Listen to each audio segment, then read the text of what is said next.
Yo, what's up mga repa? Arking nga pala at may panibago akong reaction video gagawin. Mula ito kay Putres at Yuan ng Soul Vibe Music. Ang title nitong kanta na to, Third Eye, Ikatlong Mata ni Vincent. Ngayon ko lang to papakinggan kaya excited na rin ako. Tuloy na natin to. Let's go!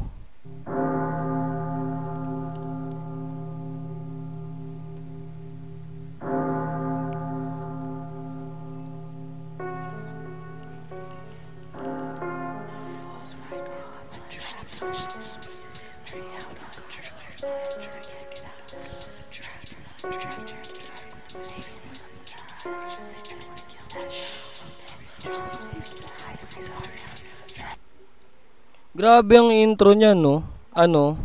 Yung intro niya na kampana ng simbahan. Ano yun eh? Pang-horror yun eh. Tapos yung niya, yung bumubulong na nagdarasal. Na grabe. Pang siguro to, pang spiritista na Siguro may kwento pa to eh. Kaya tuloy natin. Maganda siguro. Ngayon ko lang papakinggan eh, talaga, promise. Ngayon ko lang papakinggan. Kaya tuloy natin to. Let's go. Tari-saring mga nilalang, harapan tsaka sa likuran. Bakit di nyo maintindihan? Nakakakita nito ako lang. Sa pagitan ng diwanag at dilim, walang ibang namamagitan kundi ako rin. Kitang-kita nyo kung sino ba ang salarin. Kung ikatlo nyong matay nakabukas na rin. Sa tuwing nangangamoy kandila ang silid, pansin ko na merong nakamasid. Batid ko na hindi ilusyon ng naririnig. Manhid na din sa masasakit na hinaing. Magmula nang magkaisip, wala nang matamis na panaginip. Di na dalaw ng himpimping takip silim. Ang tangi kong kapiling kaibigan ko sa dilim at mariin yang tinuturo kung sino ang salarin. Pero pagtingin ko ay wala siyang imahe. Blanco ang mukha pero astahan ay salbahe. Pinakita niya nangyari, grabe di natagalan. Di ko rin mawari yung gantong kakayanan. Ay hindi ko pinipili pero ba't naobliga? Kahit walang sapat na tapang ay taga-resolba ng problema ng mga yumaong di pa nalutas. Magmula ng pang-ikatlong mata ko ay nagbukas. Sari-saring mga nilalang, harapan tsaka sa likuran. Bakit di nyo maintindihan? Nakakakita nito ako lang. Sa pagitan ng diwanag at dilim, walang ibang namamagitan kundi ako rin. Kitang-kita nyo kung sino ba ang salarin. Kung ikatlo nyong matay nakabukas na rin. Mga kamay ng oras sanay parehas na sa tuktok. Sa tuwing naaaalimpungatan tulog ay nauudlot. Halos di na rin malaman kung saan ba susuksok. Sa tuwing nandyan na ang hiyawan na may tonong malungkot. Hanggang nagtagumpay siyang ako ay bitbitin. Napadpad kami sa lumang gusaling madilim. Mga namumulang mata na mga ibon na itim. Ang siyang bumungad at dumulat sa eksenang malagim. Portal na pala yung napasukan na lagusan. Karumal-dumal kaya napasukan ng tuluyan. Ibang klaseng sangsang ang amoy at talimuyak. Sa bawat dadaan ng biktimang labas ang utak. May bakas ng dugo na nakapahid sa pader. At bakat ng bungong nakatakip ng mantel. Ay mistulang pahiwatig sa hustisyang kritikal. Na palaging nakasanib sa enerhiyang spiritual kong koneksyon. Abay, grabe yun. Grabe yung niya, grabe yung second verse niya dito ha. Doon pa lang sa paghinto ng beat. Yung bawat yung bawat linya niya, siksik na siksik. Tapos yung pulidong yung pagkakagawa. Lupit. Creative talaga to si Putres eh. Bihira lang talaga maglabas to ng kanta pero solid talaga. Yung second verse niya, kinikwento niya na yung yung kaganapan na nangyayari.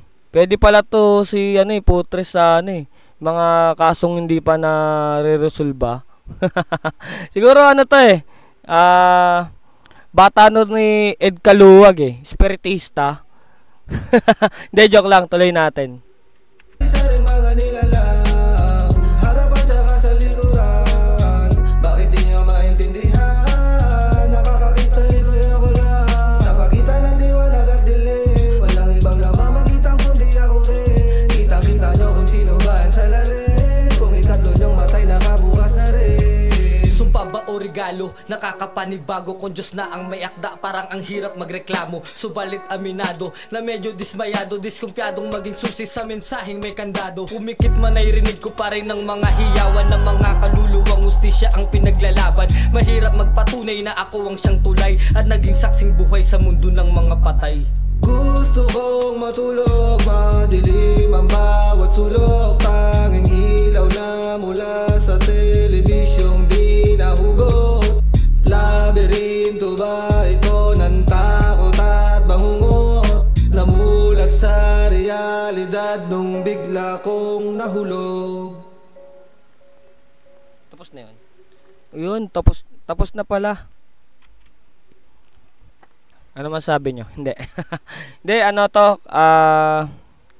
creative yung pagkakagawa dito ni Putres. Talagang hinimay-himay niya yung bawat linya, yung bawat tawag dito, bawat verse niya. Solid, napaka lalo na yung sa second verse, nandun yung mga yung mga suntok na, tsaka yung yung suntok na talagang madadama mo yung lalo na pag naka-headset kang ganito, yung talagang nakakulob yung tenga mo.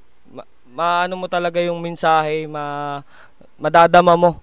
Ang ganda na itong na to, ang ganda na itong kanta na to. Parang to si Putres, pangalawa pa lang sa napakinggan kong ganitong tema. Una kasi kay Glock yung nginig.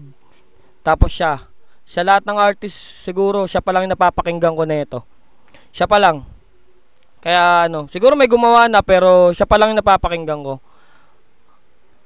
Tapos yung niya, yung chorus niya, lupit talaga nito ni Yuan gumawa ng gumawa ng chorus. Ewan ko si Yuan gumawa nito o si Putres na. Pero ang ganda na pagkaka niya sa chorus niya, dalang-dala niya. Talagang 100% walang tapon. Ang si Yuan talagang magaling to.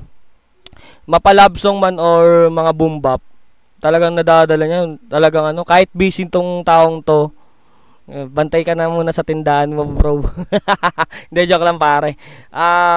Magaling to. Talagang solid yung bawat linyan din nito, lalo na pag nag-boom bap na siya. Mapapakinggan nyo mabuti, malinis, kumbaga malinis, walang tapon na linya, talagang lahat solid, pasok na pasok.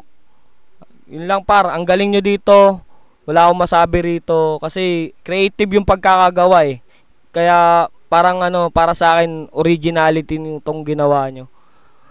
Salamat nga pala kay Boss Thanatos sa mic holder. Kita nyo naman, bago yung mic holder ko.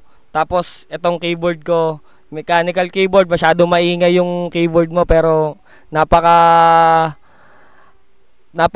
gumawa dito ng napakasarap gumawa sa computer ng kanta.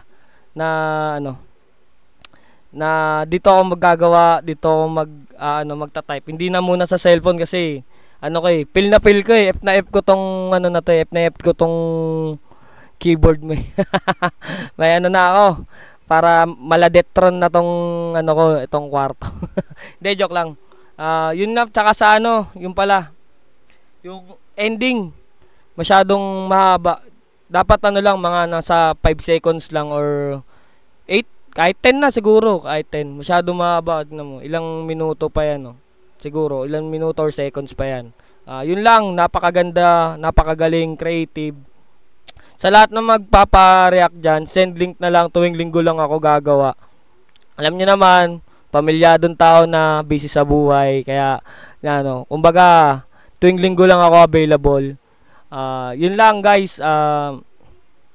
Good luck sa bawat career. Magkita-kita na lang tayo sa bawat event or kung maimbitahan man, sa mga sumusuporta, sa mga kaibigan, tropa, repa dyan na siguro hindi man ako kagalingang mag-review, pero I try my best na lang kahit sa paggawa ng musika. Salamat sa lahat sa inyo. Good luck sa mga karir nyo.